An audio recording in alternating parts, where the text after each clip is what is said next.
Holy Father's health. Pope Francis makes a public appearance in a wheelchair. We'll have an update on his prognosis. Supreme Court leak. Amid questions over the future of Roe v. Wade, public tensions continue to rise. Congress and Wall Street. Lawmakers debate whether they should be able to invest and profit from the stock market. And Interreligious Dialogue. A bishop from Nigeria discusses the importance of outreach to people of other faiths. On EWTN News Nightly for Thursday, May 5th, 2022.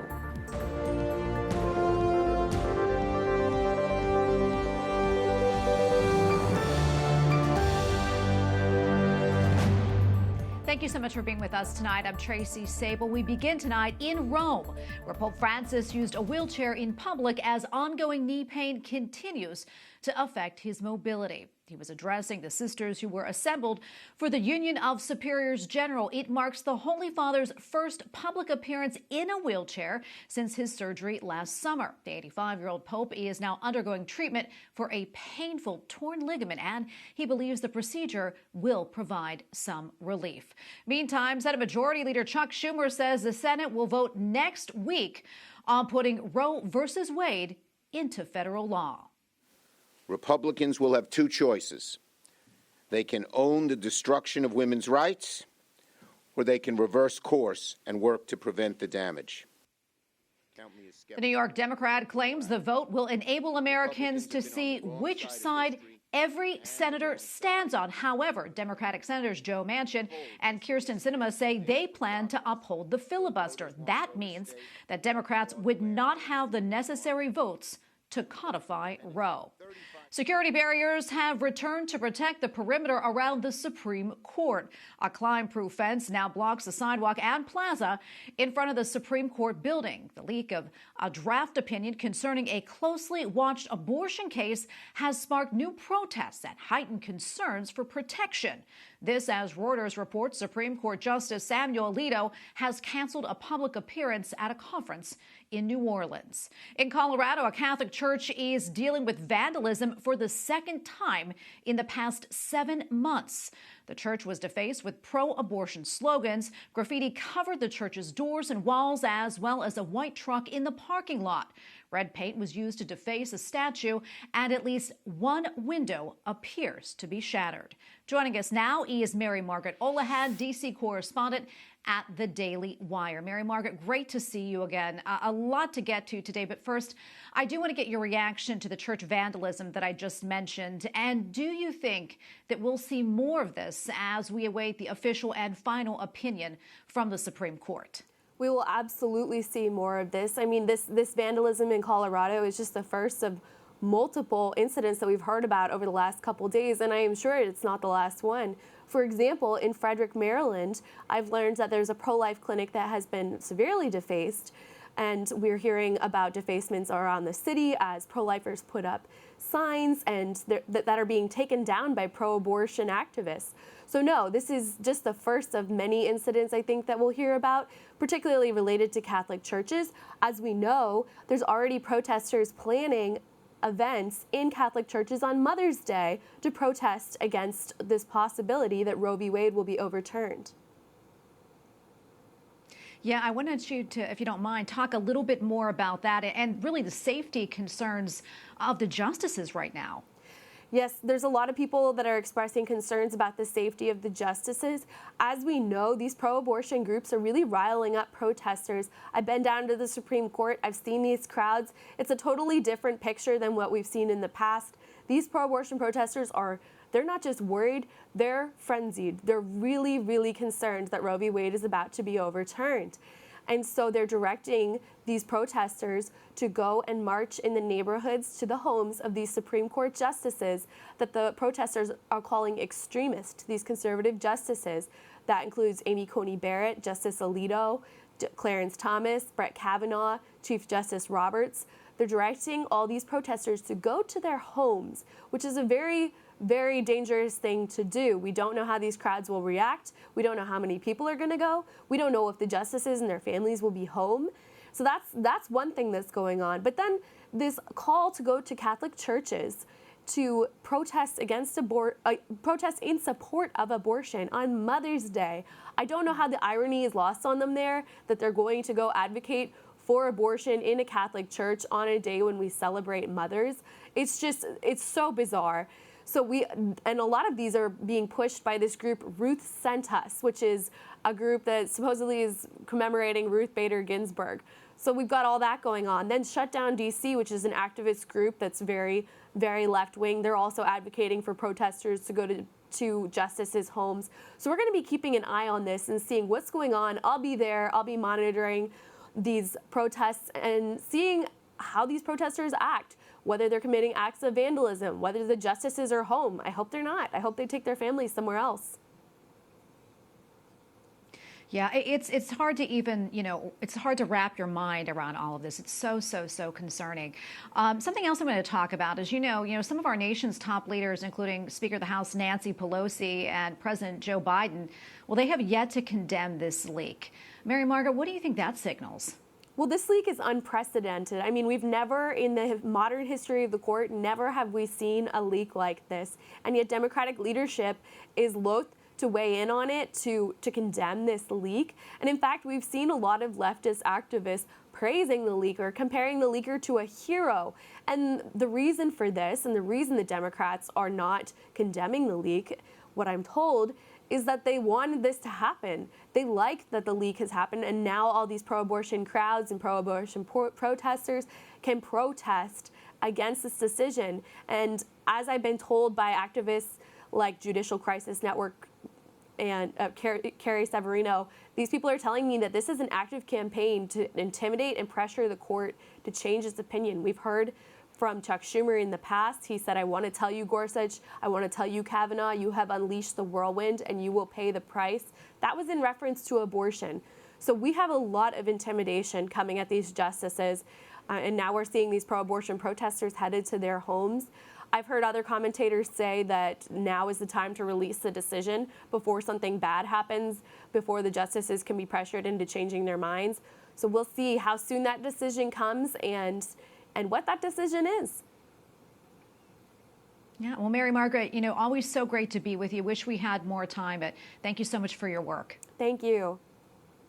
Baltimore Archbishop William Lori warns Catholics, that is, and other people of faith, don't think a decision in the Dobbs versus Jackson Supreme Court case is set in stone, because it is not. And he emphasized what needs to be done is to help our culture and government solve its problems. White House correspondent Owen Jensen reports.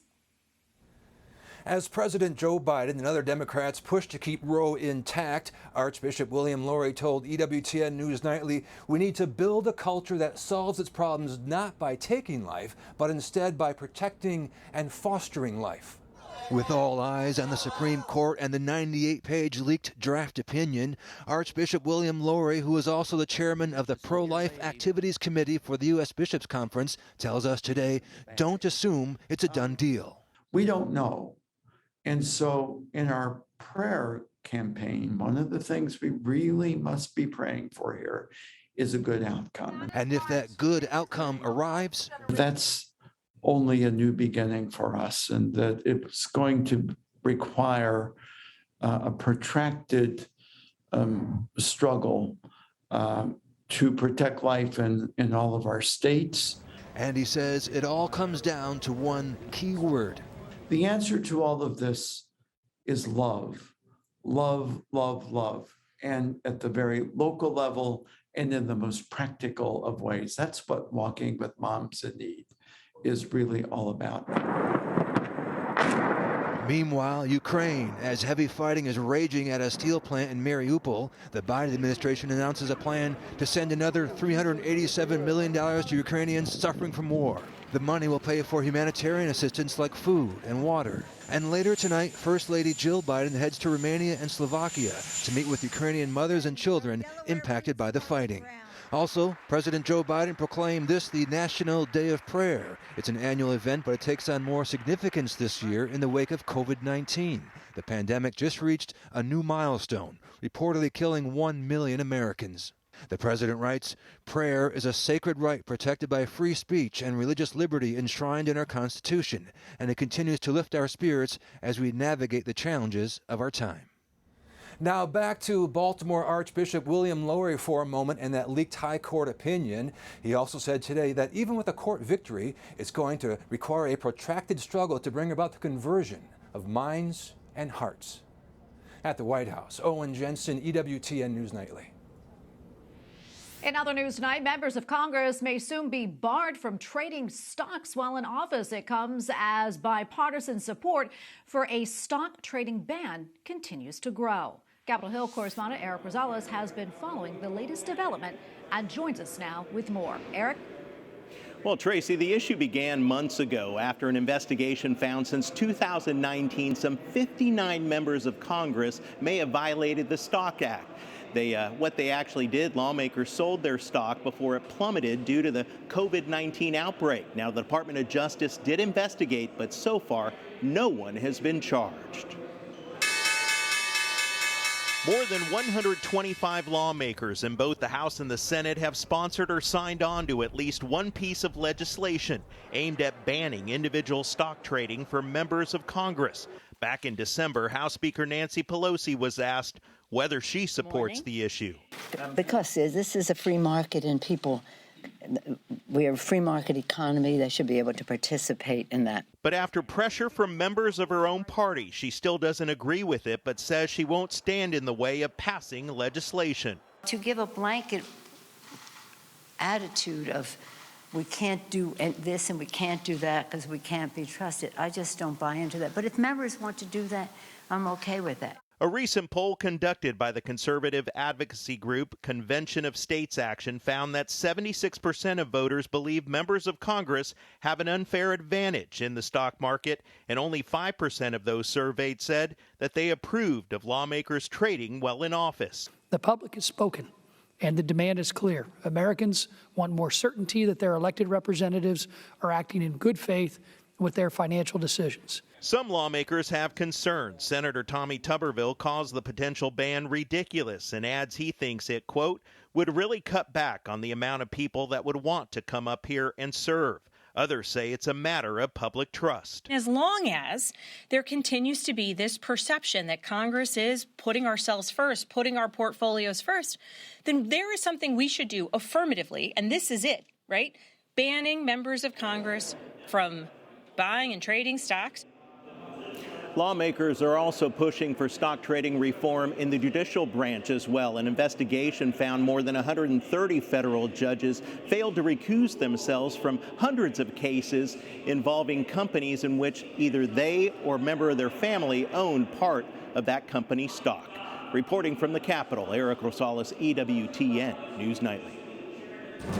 Coming up, new developments in the fight against the coronavirus in China. Plus, a prosecutor in Finland continues to pursue a case against a former lawmaker for quoting a Bible verse.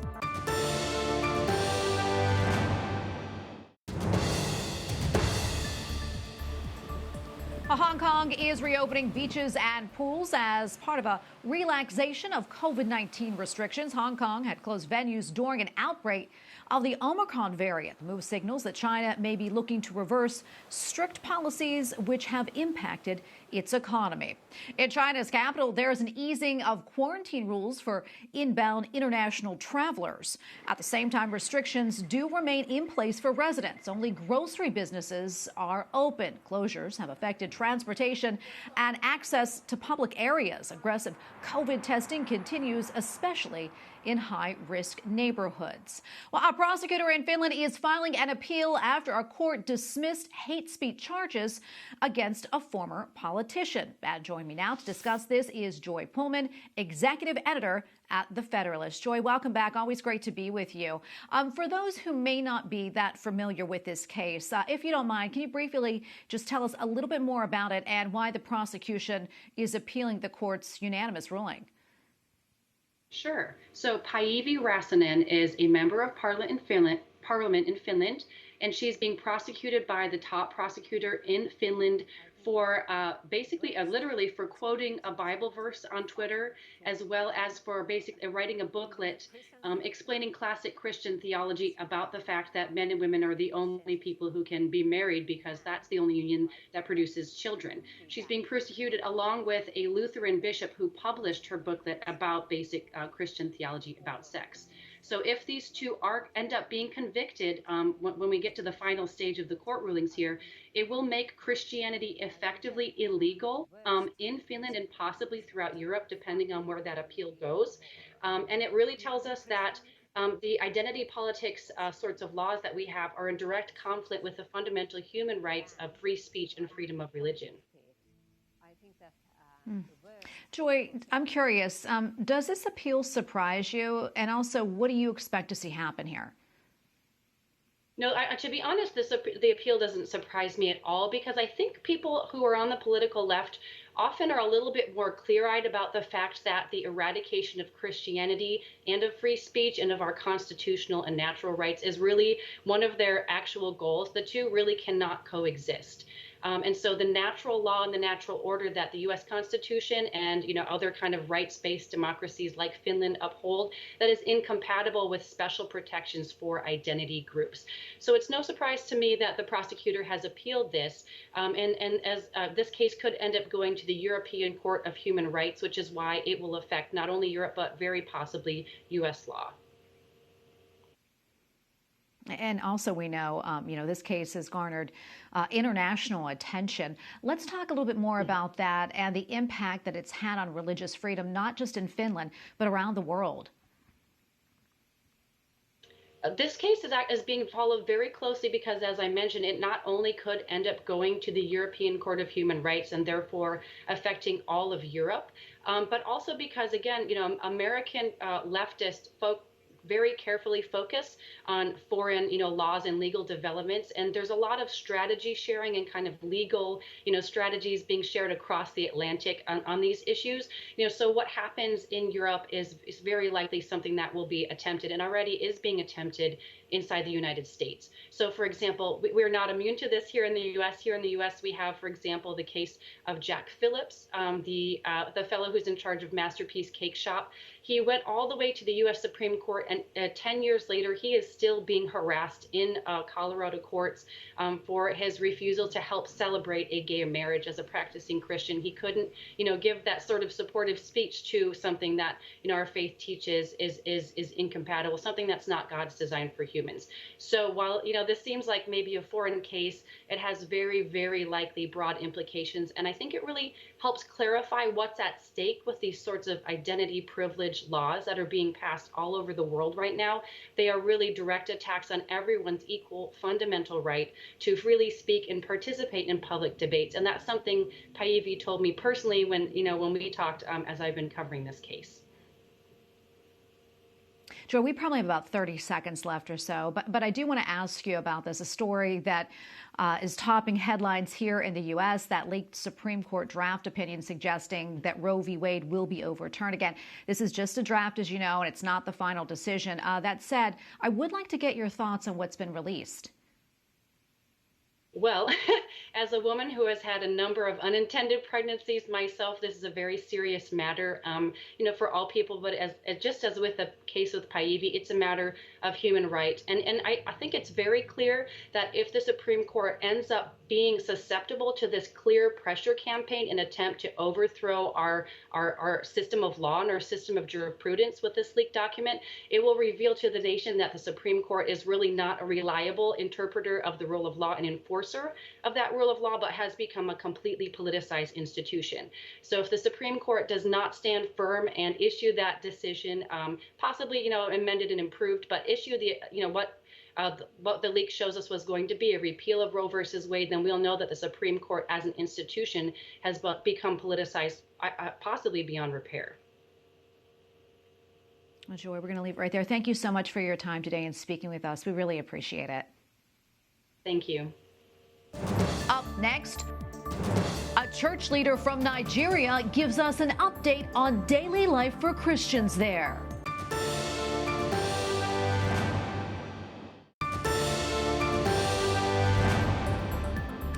The John Paul II Center for Interreligious Dialogue hosted an event earlier this week on the importance of offering courses on interreligious dialogue. From the university to the field addresses issues such as preparing future generations of church leaders to be able to discuss issues with members of different faiths.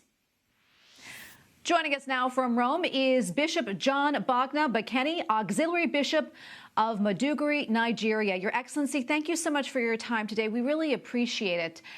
Can you tell us more about this meeting and also what were some of the highlights?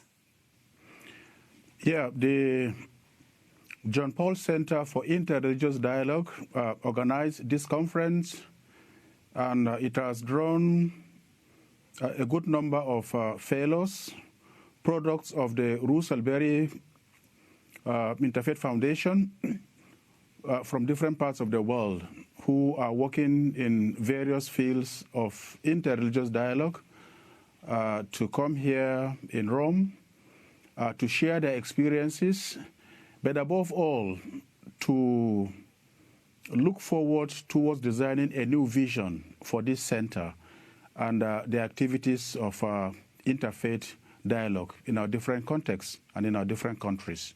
And that is why we're here. And I understand, as you had mentioned, that was one of the topics of the meeting, how best can interreligious dialogue be taught and studied. Can you talk a little bit more about that and really why that's so important? Yeah, interreligious dialogue is a science. And so as a science, you need to know the methodology, the approaches, the disposition, and how best to go about it. And as we always say, it is not an easy-going optimism. It's a difficult task, but also very encouraging. So there is the need to have the theoretical, knowledge, but then to also have the space, to implement what we learn and what we are taught. So there is a nexus, there is a connection, and so that what is expected of you and how to go about it. So there is the need for it to be taught in our institutions, so that students of interfaith dialogue are better prepared, they are equipped, with the basic tools. And then, of course, they are given the context and the space to implement it. So the two, they can be divided actually. So you need the theory, then you need the space for the practice. And before I let you go, I want to switch gears just slightly here.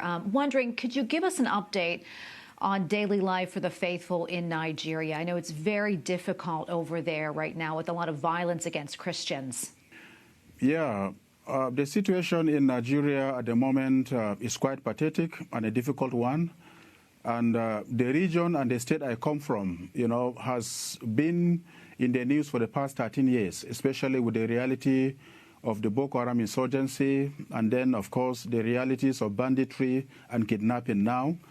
So, there is a cloud of fear and insecurity that hovers over the entire nation at this moment, but more so for the Christians in northern Nigeria, who are being discriminated upon and are going through various forms of persecution and difficulties at this moment. So the situation is quite challenging and it's worrisome, at the moment. So, but then Christians try to live their daily lives, to go about their daily activities. And we, as religious leaders, we're trying to find opportunities, where we can preach peace, where we can bring people together, and then bring people of different faiths together, so that we can identify our common humanity and values. And then those should be our source of strength, so that we can live as brothers and sisters. But the situation is quite difficult and worrisome at the moment, I must say. Well, we're praying for everyone over there. And thank you so much, Your Excellency, for joining us today and speaking with us. We really appreciate it. God bless you. And we thank you for watching tonight. For the entire EWTN News Nightly team, I'm Tracy Sable. Good night and God bless.